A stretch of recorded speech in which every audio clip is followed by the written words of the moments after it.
નમસ્તે, જય માતાજી મિત્રો આજે આપણે બનાવવા જઈ રહ્યા છીએ જ્યારે આપણે પ્રસંગમાં જઈએ છીએ અને ત્યાં જે બટેટાવડા હોય છે ને એ રીતના આપણે ઘરે બટેટાવડા બનાવવા જઈ રહ્યા છીએ। તો એના માટે મેં લઈ લીધેલા છે બટેટા બાફી અને મેશ કરીને, અને અંદર આદુ મરચાંની પેસ્ટ હું એડ કરીશ।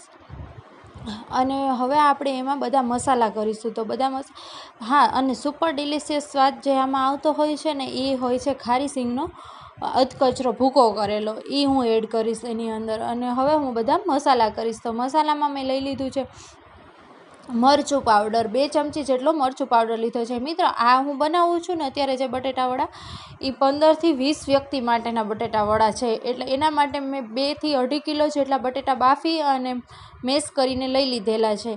અને પછી આપણે એમાં એડ કરીશું ગરમ મસાલો, 1/2 ચમચી જેટલો ગરમ મસાલો, 3 ચમચી જેટલો મરચું પાવડર પહેલાં મેં એડ કરેલો છે।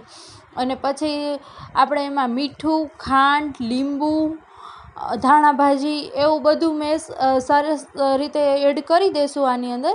અને પછી બધું આપણે એનો મસાલો કરી લેશું। અને હા મિત્રો, હજી સુધી જો તમે મારી ચેનલને સબસ્ક્રાઈબ ના કરી હોય તો જલ્દીથી સબસ્ક્રાઈબ કરી દેજો, તેથી આગળના અને બેલ આઇકન બટન દબાવી દેજો એટલે આગળના વિડીયોની નોટિફિકેશન પહેલાં તમારા સુધી મળતી રહે। અને હા મિત્રો, આપણે પ્રસંગમાં જઈએ છીએ ત્યારે કેટલા મસ્ત ત્યાં બટેટાવડા હોય છે, અથવા બધા ભજીયા સારા હોય છે પ્રસંગના, તો એ રીતે આજે આપણે ઘરે બનાવવાના છે। અને બીજા ભજીયા પણ જે આગળ હું બનાવીશ જે પ્રસંગમાં બનતા હોય છે ને એ રીતના, એ હું તમને આગળનો વિડીયો પણ એ આવશે। તો આ તો એકલો મેં બટેટાવડાનો સ્પેશિયલ બનાવેલો છે એટલા માટે। તો જો મિત્રો, આ બધી વસ્તુ આપણે એમાં એડ કરી દઈશું અને પછી સારી રીતે મિક્સ કરી દઈશું। 1 લીંબુ લીધેલું છે મેં એમાં, અને 3 ચમચી જેટલી ખાંડ લીધેલી છે।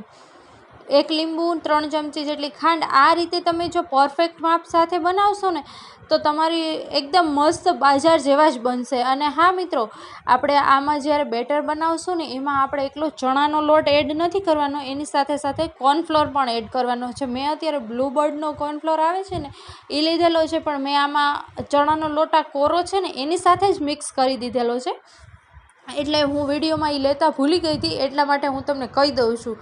તો જોઈ શકો છો મિત્રો, હવે સારી એ બે મિક્સ કરી લઈશું આપણે।